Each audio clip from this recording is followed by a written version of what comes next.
9-cu Əhmədli küçəsi bura qədər, yəni çəkiblər plafonları, işıqları. Lakin geriyə dönəndə 9 mərtəbə istiqamətinə və bu küçə boyunca heç bir işıq plafonu qoyulmayıb. Yəni, küçə boyunca düz axıra kimi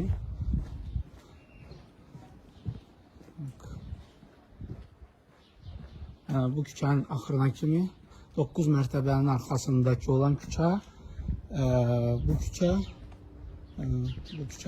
daxil olmaqla daha doğrusu sonra əlavə, yəni bu küçədə işıq plafonları qoyulmayıb.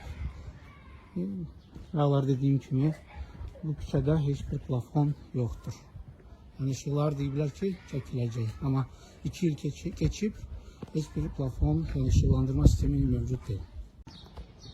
9 mərtəbənin arxasında olan küçə həmçinin işıqlandırma sistemi mövcud deyil.